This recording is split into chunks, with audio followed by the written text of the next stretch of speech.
Hello dear students, welcome to KSM tutorial. आज आम सप्तम श्रेणी जिज्ञासा बहिर षष्ठ अध्याय किशोरावस्था वृद्धि और परिवर्तन विषय आलोचना करिबा। पिला माने भिडियो जदि भलो लागिबो लाइक करिवो एवं चैनल टी को सब्सक्राइब मध्य करिदबो एवं भिडियो टी को तुम सांग माननकु शेयर मध्य करिवो। किछि यदि डाउट रहिबो कमेंट बॉक्स रे जणाइबो। तो चलो आम स्टार्ट करिबा। षष्ठ अध्याय किशोरावस्था हैला माने वृद्धि और परिवर्तन। किशोरावस्था रे हमर केमती वृद्धि होउची एवं हमर केमती परिवर्तन होउची किशोरावस्था रे से विषय रे आम आलोचना करिबा। तो एटा षष्ठ अध्याय तुमरा तो देखो कौन कही ना देखो कही साधारणतः गोटे उद्भिदर जीवन यात्रा विहन बा मंजीर अंकुरोदगम सहित आरंभ हुए। तो गोटे उद्भिदटा है जिते कौन बढ़ुची ताने कौन से विहन बा मंजी नथिले से अंकुरोदगम ना से उद्भिदटा गछ हो पारबो कि हो पारबो नहीं। प्रथमे ताकू आमे कौन करूचे विहन बा आमे मंजीटा को कौन करूचे ना मूर्तिकारे आमे ताकू कौन करूचे ना दौचे। मूर्तिकार पोती सारा पर से कौन होची ना से मंजीटा आमर अंकुरोदगम होची। अंकुरोदगम होइकरी धीरे धीरे से कौन होची से मंजीटा कौन होची ना आमर उद्भिदरे परिणत होची। है धीरे धीरे छोट छोट गछ होइकरी अंकुरोदगम हो सारा पर बड़ गछरे आरंभ होती। तेणु साधारणतः गोटे उद्भिदर जीवन यात्रा गोटे विहन बा मंजीर अंकुरोदगम सहित आरंभ हुए। जदि जल सूर्यालोक एवं अन्य पोषक तथ्य यथेष्ट मिलता है तेबे मंजी धीरे धीरे चारा हुए। जदि उपयुक्त कौन हम उपयुक्त परिमाण जल मिलता सूर्यालोक मिलता अन्य पोषक तथा है कि जो गोटे उद्भिदर जो वृद्धि जो पोषक गुड़ाक दरकार से गुड़ाक यथेष्ट भाव में मिलता है तेबे मंजीटा कौन हम ना धीरे धीरे चारा हुए।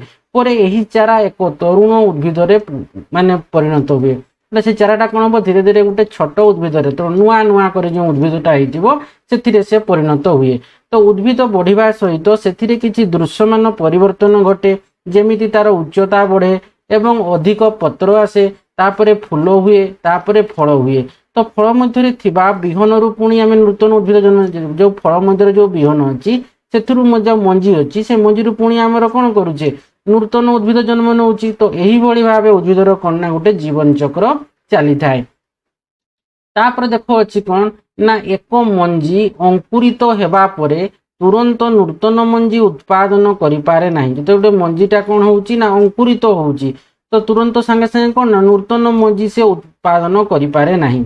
है कि मंजी उत्पादन करने उद्भिद तो देखो जब गोटे मंजी गोटेक मंजीटा अंकुरित है तो संगे संगे नूतन मंजी कर कि नहीं कर ना कि से मंजीटा धीरे धीरे अंकुरोदगम होइकरी गोटे कौन हम ना चारा हम चारू पुणी गोटे छोट माने नुआ नुआ कर गोटे छोट उद्भिदटा हम उद्भिदर होइकरी कौन हम धीरे धीरे तार उच्चता बढ़ पत्र आसिक फूल हम फल हम तापर जाई से पुणी नूतन मंजी उत्पादन फल भितर से मंजी रहिबो। से मंजीटा को पुणी बाहर कर गोटे नूतन उद्भिद से सृष्टि करिपारबा कि करिपारबा है कि। तो से कह एक मंजी अंकुरित हेबा परे तुरंत नूतन मंजी उत्पादन करिपारे नहीं। मंजी उत्पादन करने उद्भिदटी धीरे धीरे बढ़िबा और परिपक्व हेबा आवश्यक। तो से मंजीटा उत्पादन करने कौन हम ना उद्भिदटी धीरे धीरे बढ़िबा सहित परिपक्व हेबा आवश्यक। एहीपरि भाव में प्राणी माने मध्य प्रजनन करने पूर्व बढ़ती और परिपक्व हुअन्ति। किछि प्राणी आमर अंडा दियंती और अंडार छुआ फुटी बाहर मनीष परि स्तन पाई सीधा सड़क छुआ जन्म करती।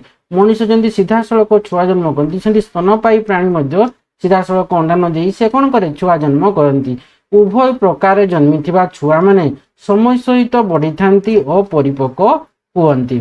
तापर देखो कौन कही देख मनीषर जीवन यात्रा को केतेक प्रमुख पर्यायर विभक्त करा जाई पारे। है कि मनीष जो छोट है कि प्रथम शैशव बा जोटा को आम कहूचे कौन ना प्रथम जो मनीषर जीवन यात्रा को यही सब प्रमुख पर्यायर विभक्त कर शैशव तापर आम बाल्यकाल विभक्त कर किशोरावस्था तापर यौवनावस्था तापर वृद्धावस्था एटा हूँ लास्ट अवस्था है कि।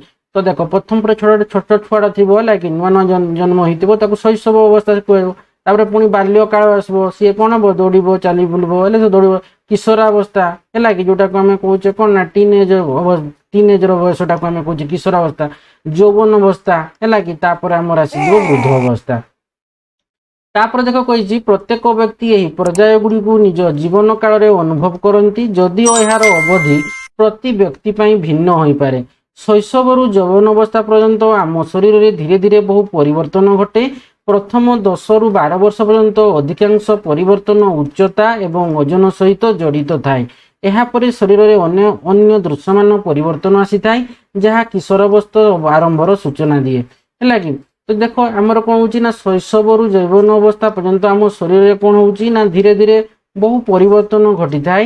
ଯେମିତିକି 10ରୁ 12 ବର୍ଷ ପର୍ଯ୍ୟନ୍ତ ଆମର କଣ ଉଚ୍ଚତାରେ ପରିବର୍ତ୍ତନ, ଓଜନରେ ପରିବର୍ତ୍ତନ, ଏଇସବୁ ପରିବର୍ତ୍ତନ ହେଇଥାଏ ଏବଂ ଶରୀରରେ କଣ ନା ଅନ୍ୟ ଦୃଶ୍ୟମାନ ମଧ୍ୟ ପରିବର୍ତ୍ତନ ହୋଇଥାଏ, ଯାହା ଆମକୁ କିଶୋର ଅବସ୍ଥାର ସୂଚନା ଦିଏ ଆରମ୍ଭର।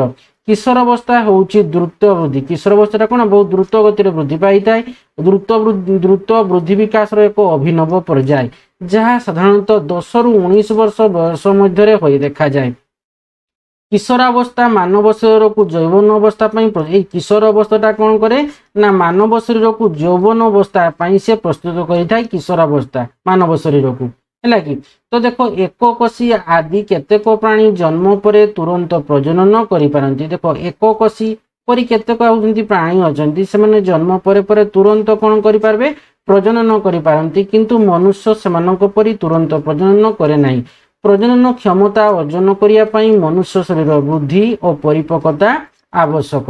ତ ଦେଖ ମନୁଷ୍ୟର ବୃଦ୍ଧି ଓ ବିକାଶ ଘଟିବା ସହିତ ସେ ପ୍ରଜନନକ୍ଷମ ହୋଇଥାଏ ଏବଂ ଅନେକ ଗୁରୁତ୍ୱପୂର୍ଣ୍ଣ ଶାରୀରିକ, ଭାବନାତ୍ମକ ଏବଂ ବ୍ୟବହାରିକ ପରିବର୍ତ୍ତନ ଅନୁଭବ କରିଥାଏ। ତ ଦେଖ ମନୁଷ୍ୟର ବୃଦ୍ଧି ସହିତ କଣ ହେବ ବିକାଶ ହେଇଥାଏ, ହେଲା କି? ତ ତାପରେ ବିକାଶ ହେବା, ବୃଦ୍ଧି ହେବ, ବିକାଶ ହେବ, ତାପରେ ଯାଇ ପ୍ରଜନନକ୍ଷମ ଯୋଗ ହେଇଥାଏ, ହେଲା କି? ଅନେକ ଗୁରୁତ୍ୱପୂର୍ଣ୍ଣ ଏମିତିକି ଶାରୀରିକ ହଉ, ଭାବନାତ୍ମକ ହଉ କିମ୍ବା ବ୍ୟବହାରିକ ପରିବର୍ତ୍ତନ ସେ ଅନୁଭବ କରିଥାଏ। ତ ଦେଖ ଏଥିରୁ କିଛି ପରିବର୍ତ୍ତନ ସ୍ପଷ୍ଟ ଭାବେ ଦୃଷ୍ଟିଗୋଚର ହେଲା ବେଳେ ଆଉ କିଛି ପରିବର୍ତ୍ତନ ଆଭ୍ୟନ୍ତରୀଣ, କିଛି ପରିବର୍ତ୍ତନ ସ୍ପଷ୍ଟ ଭାବରେ ଆମକୁ ଦେଖାଯାଇଥାଏ, ଦୃଷ୍ଟିଗୋଚର ହେଇଥାଏ। ଆଉ କିଛି ପରିବର୍ତ୍ତନ ଆଭ୍ୟନ୍ତରୀଣ ବା ଆମକୁ ଅଦୃଶ୍ୟ ଭାବରେ ଘଟିଥାଏ। ଏହି ଅଧ୍ୟାୟରେ ତୁମେ କିଶୋରାବସ୍ଥା ବିଷୟରେ ଅଧିକ ଜାଣିବ, ଏହି ଅବସ୍ଥାର ଗୁରୁତ୍ୱ ବୁଝିବ ଓ ଏହି ସମୟକୁ ଦାୟିତ୍ୱ ସମ୍ପନ୍ନ ଭାବରେ କିପରି ପରିଚାଳନା କରିବା ଉଚିତ ତାହା ଶିଖିବ। ତ ଦେଖ ଏଠି 6.1 ରେ ଦେଇଛି ବୟସ ସହିତ ବୃଦ୍ଧି। ତ ଦେଖ କିଶୋରାବସ୍ଥାର ଦିନ ଗୁଡ଼ିକ। ତ ଦେଖ କହିଛି ଗ୍ରୀଷ୍ମ ଅବକାଶରେ ଦୀପକ ତାର ମାମୁଁ ଘରକୁ ଯାଇଥିଲା। ଇଏ ଦୀପକ ତା ମାମୁଁ ଘରକୁ ଗ୍ରୀଷ୍ମ ଛୁଟିରେ କଣ ହେଇଥିଲା ଗ୍ରୀଷ୍ମାବକାଶ ସନ୍ଧି ହେଇଛି, ହେଲା? ଗ୍ରୀଷ୍ମ ଯୁକ୍ତ ଅବକାଶ, ଗ୍ରୀଷ୍ମାବକାଶ, ହେଲା? ମାନେ ଖରା ଛୁଟିରେ ଦୀପକ ତାର ମାମୁଁ ଘରକୁ ଯାଇଥିଲା। ସେ ଘରକୁ ପଶିବା ମାତ୍ରେ ତାର 12 ବର୍ଷିଆ ଭଉଣୀ ଦେବଯାନୀ ଦୌଡ଼ି ଆସି ତାକୁ ସ୍ୱାଗତ କଲା। ତ ଦେଖ ସାଙ୍ଗେ ସାଙ୍ଗେ ସେତେବେଳେ ଦେବଯାନୀ କଣ କହୁଛି ଦୀପକକୁ ନା ଦୀପକ ତୋର ଏବେ ପତଳା ନିଶ ଦେଖାଯାଉଛି ବୋଲି ସେ କହୁଛି। ତୋର ସ୍ୱର ମଧ୍ୟ ବଦଳି ଯାଇଛି ବୋଲି ଦେବଯାନୀ ଦୀପକକୁ କହୁଛି। ଯେତେବେଳେ ଦୀପକ କହିଲା ଆଉ ଦେବଯାନୀ ତୁ ତ ବହୁତ ଡେଙ୍ଗା ହୋଇଯାଇଛୁ, ହେଲା କି?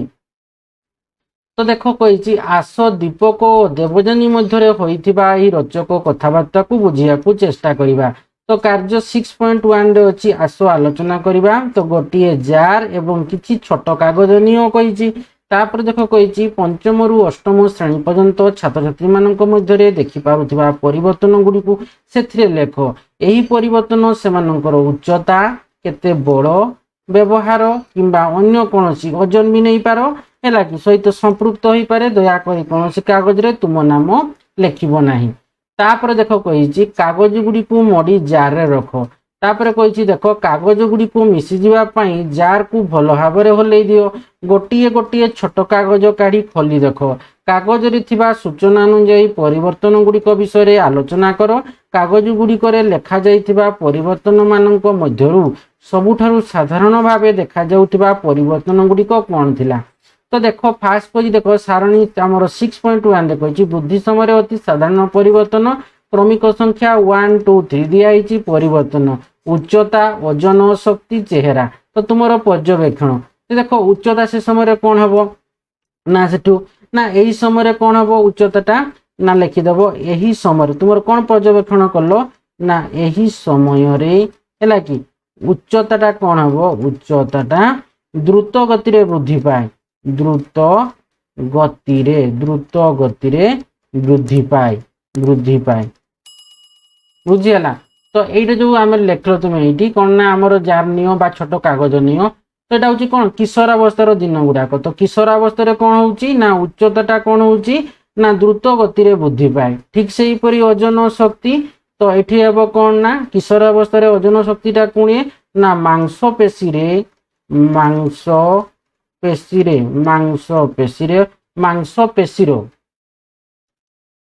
मांसपेशीर गठन दृढ़ हुए एवं ओजन बढ़े। तो से समय कौन हुए ना मांसपेशीर गठनटा कौन हुए ना दृढ़ हुए एवं ओजन बढ़ी थाए। ठीक से हीपरि किशोरावस्था चेहरार कौन होता है ना चेहरार देख मुहर आकृति बदले एवं कंठस्वर रे परिवर्तन आसे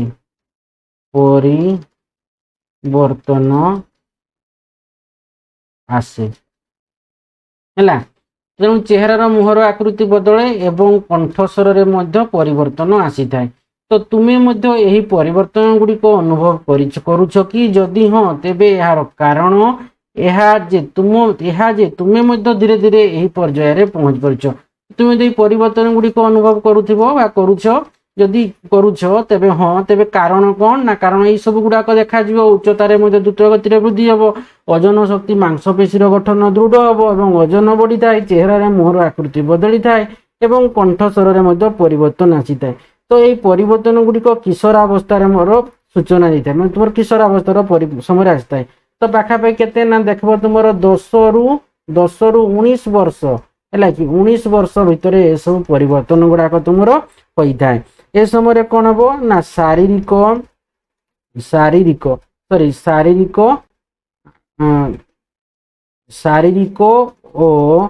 मानसिक विकास घटी था। शारीरिक और मानसिक विकास घटी थाए घटी थाए बुझीगला ना। तो ये 10 रु 19 वर्षटा हूँ तुम कौन किशोरावस्था कह बोले। तो यही समय तुम्हें कौन 10 रु कही 10 वर्ष बयस आरंभ हो 19 वर्ष पर्यंत जारी रही पारे। यह साधारणतः शैशव एवं यौवनावस्था मध्य विकास गोटे पर्याय, तेणु ताकू आम कह किशोरावस्था बोली कहवा। तो 10 रु 19 वर्ष बयसटा को आम कह किशोरावस्था। तो ये जो सब परिवर्तन गुड़ाक लक्ष्य देव उच्चता हो ओजन बा शक्ति हो बा चेहरा रे परिवर्तन हम ए सब गुड़ाक तुम किशोरावस्था सब परिवर्तन हम अर्थात 10 रु 19 वर्ष बयस परिवर्तन हम। तो देख कही सारणी 6.1 विश्लेषण करने समय तुम्हें निम्नलिखित विषय गुड़िक लक्ष्य कर। तो देख उच्चतार वृद्धि। तो देख जन्म रु आम शरीर निरंतर वृद्धि एवं विकास उच्चता वृद्धि सहित होता है। तेबे किशोरावस्था उच्चता वृद्धि आमर द्रुत गति रे होता है। तापर शरीर गठन ओजन एवं शक्ति रे परिवर्तन। तो देख शरीर गठन ओजन वृद्धि एवं शक्ति रे परिवर्तन पुओ मानकर बयस बढ़िबा समय एमिति देखा जाई पारे जे उच्चता वृद्धि सहित सेमानकर ओजन मध्य वृद्धि पाई थाए। सेमानकर कांध टिके प्रशस्त होई पारे एवं सेमानकर छाती प्रशस्त होई पारे। झियो मानकर मध्य उच्चता एवं ओजन रे वृद्धि सहित स्तनर विकास भली अन्यान्य शारीरिक मध्य परिवर्तन होई थाए। तो पुओ मानकर कौन हुए ना देख ना उच्चता वृद्धि हेबो एवं ता सहित तो ओजन देख वृद्धि हेबो, ता सहित कौन हेबो तांकर कांध टिके प्रशस्त हेबो एवं तांकर छातीटा मध्य प्रशस्त हेबो। एवं झियो माननक भितरे कौन हेबो ना तांकर उच्चता हेबो एवं ओजन मध्य बढ़िबो एवं स्तनर मध्य कौन हेबो विकास हेबो, अन्यान्य मध्य शारीरिक परिवर्तन होई थाए। तापर देख कौन कही ना स्वर रे परिवर्तन। देख कही स्वर रे मध्य परिवर्तन हेबो। तो देख किशोरावस्था रे पुओ मानकर गळारे थिबा स्वर पेटिका कौन हुए ना वृद्धि पाए पुओ मानकर लागि। एहा जोगु सेमानकर स्वर कौन हुए ना कर्कश हुए हैला। गळारे थिबा एही स्वर पेटिका हमकु कथा कहिबारे सहाय्य करे। तो गळारे जो एही स्वर पेटिका रहिछि से स्वर पेटिकाटा कौन करे ना हमकु कथा कहिबारे साहाय्य करे। यार वृद्धि गଳାर एक गंठी भाव में देखा जाए। यार वृद्धिटा कौन गଳାर गोटे गंठी भाया देखा जाए। देख गंठी भाया देखा जाउतिबो है कि गंठिया देखा जाए। यह आम आदमक आपोल बोली कहूचे। देख एटा एटा एटा जानी पारुछ कि नहीं, यहाँ गंठी भाया देखा कि नहीं। गଳାर वृद्धिर गଳାर एक गंठी भाव देखा जाए जहाँ आदमक आपोल बोली कहुए, आदम्स एप्पल बोली कहुए।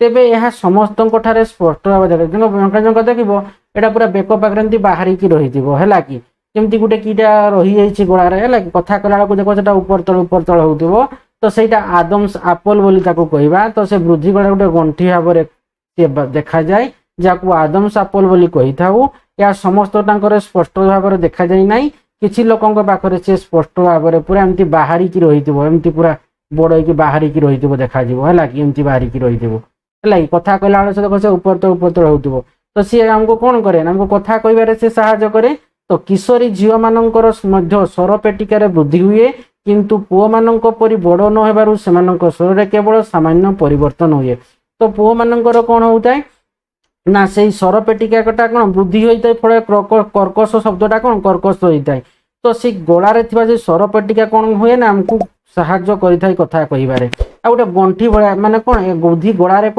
गंठी भाव देखा जाए तो समस्त पाखे से भाया देखा जाए बड़ आदम सपुला समस्त पाखे न थाए है कि क्या भाँ लोकों पाखे से आदम सपुलटा देखा जाए है कि ना छोट थाए बड़ थाए मैंने कौन पूरा स्पष्ट भाव देखा जाए है आन स्पष्ट भाव देखा जाए ना अल्प थाए है कि तो किशोरी झील मान स्वर पेटिकार वृद्धि हुए किंतु पुओ मान भाया वृद्धि हुए ना है कि पुओ मान स्वर पेटिकाटा कौन हुए ना बेसी वृद्धि होता है झील मान स्वर पेटिका कम वृद्धि होता है फल स्वरटा टी कौन हम ना पुओ मान जेहेतु स्वर पेटिकाटा बेसी वृद्धि पाए स्वरटा कर्कश हम झील मान स्वरटा कर्कश हम ना सामान्य परिवर्तन हम है कि देख पुओ मैंने जोर आवाज कथा कहते झील देख टे कम आवाज कथा कहते बुझीगला तो स्वर केवल सामान्य परिवर्तन होता है तापर देख कही शरीर विभिन्न स्थान में केश वृद्धि तो देख किशोरावस्था उभय पुओ और झील मानकर शरीर विभिन्न स्थान जेपरी काख हो जननांग हो पार्श्वदेश केश वृद्धि होता है पुओ मान मुहरे उठी केश बयस बढ़िया सहित निश और दाढ़ी में परिणत हुए पुओ किछि पुओं छाती एवं पिठी भी केश वृद्धि हो पारे पुणी किछि पुओं शरीर में केशर कौन गुरुत्वपूर्ण वृद्धि हो न था ये सब परिवर्तन संपूर्ण स्वाभाविक अटे है कि तापर देख अच्छी मुह चर्म रे परिवर्तन है कि मुहर चर्म रे परिवर्तन माने व्रण देख बर्तमान व्रण बाहरी देख किशोरावस्था मुह चर्म रे व्रण देखा एक साधारण घटना मुहरे देखा जाउथिबा छोट लाल चिन्ह बा गंठी होउची व्रण तो यही बयस चर्मरु अधिक तैलाक्त पदार्थ श्रवण हुए तो देख ये किशोरावस्था ही मुहरे कौन हुए ना बेसी व्रण देखा जाए तो मुहरे व्रण देखा छोट नाल बा गंठी होमर कौन व्रण तो यही बयस चर्मरु कौन होना अधिक तैलाक्त पदार्थ श्रवण हुए जार जहाँ चर्मर छिद्रटा सी कौन कर दिए ना बंद कर दिए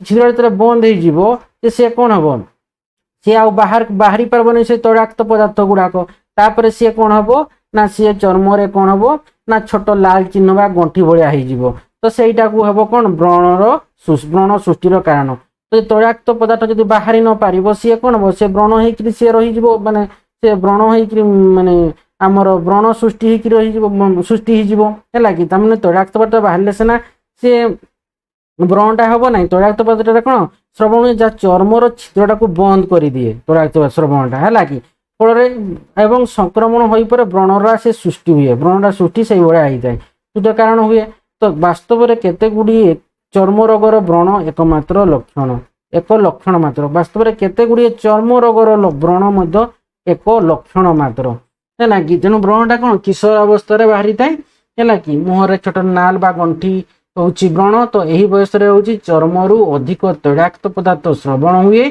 जहाँ चर्मर छिद्र बंद कर अधिक तैलाक्त पदार्थ श्रवण हम से चर्मर जो छिद्र गुड़ाक चर्म है कि से गुड़ाक बंद करदेव फल कौन हम से संक्रमण हो पारे से व्रण सृष्टि करदेव कि नहीं से व्रण सृष्टि करदेव है तो मन रख जे आमे जानी रखिबा देख मन रख कही तो आमे जानी रखिबा उचित जे उच्चता वृद्धि स्वर परिवर्तन किंबा मुहर केश परिवर्तन जो प्रकार भी हो तार समय प्रकृति एवं परिसर व्यक्तिविशेष मध्य भिन्न होता है यही परिवर्तन गुड़िक संपूर्ण स्वाभाविक कही प्रत्येक व्यक्ति निजर जीवन काल मध्य किशोरावस्था अनुभव करती एवं यार अवधि मध्य जड़े व्यक्ति ठारू अन्य जड़े व्यक्ति पर्यंत भिन्न होता है ତେଣୁ ପ୍ରତ୍ୟେକ ବ୍ୟକ୍ତି ନିଜର ଜୀବନ କାଳ ମଧ୍ୟରେ ସେ କିଶୋର ଅବସ୍ଥାଟାକୁ ସେ ଅନୁଭବ କରନ୍ତି ଏବଂ ଏହାର ଅବଧି କ'ଣ ଜଣେ ବ୍ୟକ୍ତିଙ୍କ ଠାରୁ ଅନ୍ୟ ଜଣେ ବ୍ୟକ୍ତି ପର୍ଯ୍ୟନ୍ତ କ'ଣ ହେଇଥାଏ ନା ଭିନ୍ନ ଭିନ୍ନ ହୋଇଥାଏ। ତ ଦେଖ ଏଇ ଯୋଉ 10 ରୁ 19 ବର୍ଷ ଭିତରେ ଯୋଉ ଆମର କିଶୋର ଅବସ୍ଥାଟା ରହିଲା, ତ ଦେଖ ବହୁତ ଜଣ ଲୋକ କ'ଣ ବହୁତ ଜଲ୍ଦି କ'ଣ ହନ୍ତି, ବହୁତ ଗ୍ରୋଥ ହେଇଯାନ୍ତି, ତାଙ୍କର କିଶୋର ଅବସ୍ଥାର ଏ ସବୁ ଲକ୍ଷଣ ଦେଖାଯାଇଥାଏ। ଆଉ କିଛି ଜଣଙ୍କ ଠାଗରେ କ'ଣ ହୋଇଥାଏ ନା ଏଇ ଯୋଉ କିଶୋର ଅବସ୍ଥାର ଲକ୍ଷଣ ଗୁଡାକ ଦେଖାଯାଇନଥାଏ ଏତେ ପରିମାଣରେ, ବୁଝିଗଲା ନା, ହାଲକା ଦେଖାଯାଇଥାଏ କିନ୍ତୁ ଜଣଙ୍କ ପାଖରେ କ'ଣ ନା ବେଶୀ ପରିମାଣରେ ଦେଖାଯାଇଥାଏ। ତେଣୁ ପ୍ରତ୍ୟେକ ବ୍ୟକ୍ତି ଜୀବନ କାଳ ମଧ୍ୟରେ ସେ କିଶୋର ଅବସ୍ଥାଟାକୁ ତ ଅନୁଭବ କରିବ, ତା ସହିତ ଏ ଅବଧି ମଧ୍ୟ ଜଣେ ବ୍ୟକ୍ତିଙ୍କ ଠାରୁ ଅନ୍ୟ ଜଣେ ବ୍ୟକ୍ତି ପର୍ଯ୍ୟନ୍ତ ଭିନ୍ନ ହୋଇଥାଏ।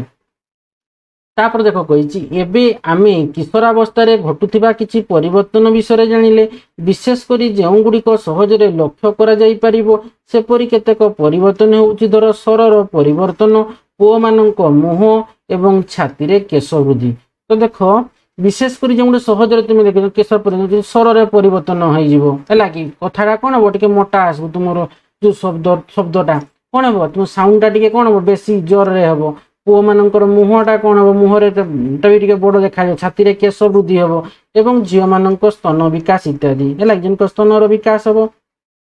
କିନ୍ତୁ ଏସବୁ ପ୍ରଜନନ ପ୍ରକ୍ରିୟାରେ ସିଧାସଳଖ ଜଡ଼ିତ ନୁହେଁ। ତଥାପି ଏହି ବୈଶିଷ୍ଟ୍ୟପୂର୍ଣ୍ଣ ପରିବର୍ତ୍ତନ ପୁରୁଷମାନଙ୍କୁ ମହିଳାମାନଙ୍କ ଠାରୁ ପୃଥକ କରିବାରେ ସାହାଯ୍ୟ କରେ। ଏହି କାରଣରୁ ସେଗୁଡ଼ିକୁ ଗୌଣଲିଙ୍ଗୀୟ ବୈଶିଷ୍ଟ୍ୟ ବା ଲକ୍ଷଣ କୁହାଯାଏ। ସେଗୁଡ଼ିକୁ ଆମେ ଗୌଣଲିଙ୍ଗୀୟ ଲକ୍ଷଣ ବା ଗୌଣଲିଙ୍ଗୀୟ ବୈଶିଷ୍ଟ୍ୟ ହେଲା କି କହିବା। ତ ଦେଖ ଗୌଣଲିଙ୍ଗୀୟ ବୈଶିଷ୍ଟ୍ୟ ଗୁଡ଼ିକ ଶରୀର ଯୌବନ ଅବସ୍ଥା ପାଇଁ ପ୍ରସ୍ତୁତ ହେଉଥିବାର ପ୍ରାକୃତିକ ସଂକେତ ଅଟେ। ତ ଏଇ ଯୋଉ ଜିନିଷ ଗୁଡାକ ଦେଖାଯିବ ହେଲା କି ସ୍ୱର ପରିବର୍ତ୍ତନ, ପୁଅମାନଙ୍କର ମୁହଁ, ଛାତିରେ କେଶ ବୃଦ୍ଧି ହବ ବା ଝିଅମାନଙ୍କର ସ୍ତନ ବିକାଶ ହବ। ତ ଏଗୁଡାକ ହଉଛି କ'ଣ ନା ଏ ହଉଛି ଆମର ଯୋଉ ବୈଶିଷ୍ଟ୍ୟ ପୁରୁଷମାନଙ୍କ ଠାରୁ ମହିଳାମାନଙ୍କର ପୃଥକ କରିବାରେ ସେ ସାହାଯ୍ୟ କରେ। ଝିଅମାନଙ୍କ ସ୍ତନର ବିକାଶ ପୁଅମାନଙ୍କର ହୁଏ କି ହୁଏନି, ତେଣୁ ଝିଅମାନଙ୍କ ସ୍ତନର ବିକାଶ ହବ, ପୁଅମାନଙ୍କର ମୁହଁ ଏବଂ ଛାତିରେ କେଶ ହବ ଏବଂ ନିଶ ଦାଢ଼ି ହାଲକା ହାଲକା ଉଠିବ, ସ୍ୱରରେ ପରିବର୍ତ୍ତନ ହବ। এইଗୁଡାକ କାରଣରୁ କ'ଣ ହଉଛି ନା ଆମର ପୁରୁଷମାନଙ୍କ ଠାରୁ ମହିଳାମାନଙ୍କ ଠାରୁ ପୃଥକ କରିବାରେ ସାହାଯ୍ୟ କରିଥାଏ। ତ ସେଗୁଡାକୁ ଆମେ କହିବା ଗୌଣଲିଙ୍ଗୀୟ ବୈଶିଷ୍ଟ୍ୟ ବୋଲି ତାକୁ କହିବା। ତ ଗୌଣଲିଙ୍ଗୀୟ ବୈଶିଷ୍ଟ୍ୟ ଗୁଡ଼ିକ ଶରୀର ଯୌବନ ଅବସ୍ଥା ପାଇଁ ପ୍ରସ୍ତୁତ ହେଉଥିବାର ଗୋଟେ ପ୍ରାକୃତିକ ସଂକେତ, ମାନେ ସେ ଯୋଉ ମାନେ ଆମର କ'ଣ ତ ଯୋଉ ଏଇ ଯୋଉ ଶରୀର ଯୌବନ ଅବସ୍ଥା ପାଇଁ ପ୍ରସ୍ତୁତ ହେଉଥିବାର ସିଏ ପ୍ରାକୃତିକ ସଂକେତ ଅଟେ। ତ ଆମର ରହିଲା କ'ଣ ଏଠି ରହିଲା ଆମର ଶୈଶବ ଅବସ୍ଥା ବିଷୟରେ ଆଲୋଚନା କରୁଥିଲେ ବା କିଶୋର ଅବସ୍ଥା। ତ ଏଇ କିଶୋର ଅବସ୍ଥା ଶୈଶବ ପ୍ରଥମ ଆମର ରହିଲେ କ'ଣ ଆମର ପ୍ରଥମ ଅବସ୍ଥାଟା ଆମର ଶୈଶବ, ତାପରେ ବାଲ୍ୟକାଳ, ତାପରେ କିଶୋର ଅବସ୍ଥା, ତାପରେ ଯୌବନ ଅବସ୍ଥା, ତାପରେ ବୃଦ୍ଧ ଅବସ୍ଥା। ତ ଦେଖ ଏଇ କିଶୋର ଅବସ୍ଥା ଠୁ ହିଁ ତୁମେ ଯୌବନ ଅବସ୍ଥାଟା ତୁମେ ଜାଣିପାରିବ। ତ ଦେଖ ତୁମର କିଶୋର ଅବସ୍ଥା ରହିଲା କେତେ 10 ରୁ 19, ତା ମାନେ ଏଇ ଭିତରେ ତୁମର କ'ଣ ହବ ନା ତୁମର ସବୁ ବିଭିନ୍ନ ପ୍ରକାର ଲକ୍ଷଣ ପୁରୁଷ ଏବଂ ମହିଳାକୁ ଏଇ ଲକ୍ଷଣ ଗୁଡାକର ତୁମକୁ ପୃଥକ କରିବ, ହେଲା କି। ତା ମାନେ ଝିଅମାନଙ୍କର କ'ଣ ହବ ସ୍ତନର ବିକାଶ, ପୁଅମାନଙ୍କର ହବ ନାହିଁ, ପୁଅମାନଙ୍କର ନିଶ ଦାଢ଼ି ଉଠିଯିବ ଏବଂ କ'ଣ ହବ ତାଙ୍କ ସ୍ୱରରେ ପରିବର୍ତ୍ତନ ହବ, ଛାତିରେ କେଶ ବୃଦ୍ଧି ହବ, ହେଲା କି। ତ ଏଇଟାରେ ଏଇଠି 10 ରୁ 19 ଯୋଉ ଆମର ରହିଲା କିଶୋରାବସ୍ଥା, ଏଥିରେ ହିଁ ତୁମେ କ'ଣ କରିବ ନା ଏଇ ପୁରୁଷମାନଙ୍କୁ ମହିଳାମାନଙ୍କ ଠାରୁ ପୃଥକ କରିଥାଏ। ତ ସେହି କାରଣରୁ ଗୌଣଲିଙ୍ଗୀୟ ବୈଶିଷ୍ଟ୍ୟ ତାକୁ ଆମେ କହିବା। ତ ଏଇ ଗୌଣଲିଙ୍ଗୀୟ ବୈଶିଷ୍ଟ୍ୟ ଗୁଡ଼ିକ ଶରୀର ଯୌବନ ଅବସ୍ଥା ପାଇଁ ପ୍ରସ୍ତୁତ, ମାନେ ଏଇ ଯୋଉ ଲକ୍ଷଣ ଗୁଡାକ ସିଏ କ'ଣ ହବ, ଲକ୍ଷଣ ଗୁଡାକ କିଶୋର ଅବସ୍ଥାରେ ଦେଖାଯିବ, ତ ସିଏ ଯୌବନ ଅବସ୍ଥା ହେଲା କି ଯୌବନ ଅବସ୍ଥାର ପାଇଁ ପ୍ରସ୍ତୁତ ହେଉଥିବାର ପ୍ରାକୃତିକ ସଂକେତ ଅଟେ। ଏଗୁଡ଼ିକ ବୟଃ ସନ୍ଧି ଆରମ୍ଭରୁ ଚିହ୍ନିତ କରେ। ବୟଃ ସନ୍ଧି ହେଉଛି ଏପରି ଏକ ପର୍ଯ୍ୟାୟ ଯେଉଁଠାରେ କିଶୋର ଶରୀର ପ୍ରଜନନ କ୍ଷମ ହେବା ପାଇଁ କେତେକ ବାହ୍ୟ ଏବଂ ଆଭ୍ୟନ୍ତରୀଣ ପରିବର୍ତ୍ତନ ମଧ୍ୟ ଦେଇ ପ୍ରସ୍ତୁତି ଆରମ୍ଭ କରେ। ତ ବୟଃ ସନ୍ଧି ହେଉଛି କ'ଣ ନା ଗୋଟେ ସେ ପର୍ଯ୍ୟାୟ ଯେଉଁଠାରେ କ'ଣ ନା ଗୋଟେ କିଶୋର ଅବସ୍ଥାରେ ଶରୀର ଯେଉଁ ପ୍ରଜନନ କ୍ଷମତା ହେବା ପାଇଁ କେତେକ ବାହ୍ୟ ଏବଂ ଆଭ୍ୟନ୍ତରୀଣ ପରିବର୍ତ୍ତନ ଦେଇକି ସେ ପ୍ରସ୍ତୁତି ଆରମ୍ଭ କରେ। ତ ଆଜି ଆମେ ଏତିକି ଯାଏଁ ଆଲୋଚନା କରିବା। ନେକ୍ସଟ ଭିଡ଼ିଓରେ ଆମେ ଯେଉଁ 6.2 ଯେଉଁ ରହିଛି ପ୍ରଜନନ କ୍ଷମତା ସୂଚିତ କରୁଥିବା ପରିବର୍ତ୍ତନ, এইଠୁ ଆମେ ଆଲୋଚନା କରିବା। ଆଶା କରୁଛି ପିଲାମାନେ ଭିଡ଼ିଓକୁ ଭଲ ଭାବେ ବୁଝିପାରିଥିବ। ଭିଡ଼ିଓକୁ ଲାଇକ୍, କମେଣ୍ଟ ଏବଂ ପ୍ରଚୁର ମାତ୍ରାରେ ସେୟାର କରିବ। ଯେଉଁମାନେ ପର୍ଯ୍ୟନ୍ତ ଚ୍ୟାନେଲଟିକୁ ସବସ୍କ୍ରାଇବ୍ କରିନ ଅତି ଶୀଘ୍ର ଚ୍ୟାନେଲଟିକୁ ସବସ୍କ୍ରାଇବ୍ କରିନେବ ଏବଂ ପାଖରେ ଥିବା ବେଲ୍ ଆଇକନ୍ଟିକୁ ମଧ୍ୟ ଦବାଇ ଦେବ, ଯାହାଫଳରେ କି ମୁଁ ଭିଡ଼ିଓ ଛାଡ଼ୁଛି ତୁମ ପାଖକୁ ନୋଟିଫିକେସନ୍ ପଳେଇବ, ଫଳରେ ତୁମେ ଜାଣିପାରିବ। ଧନ୍ୟବାଦ।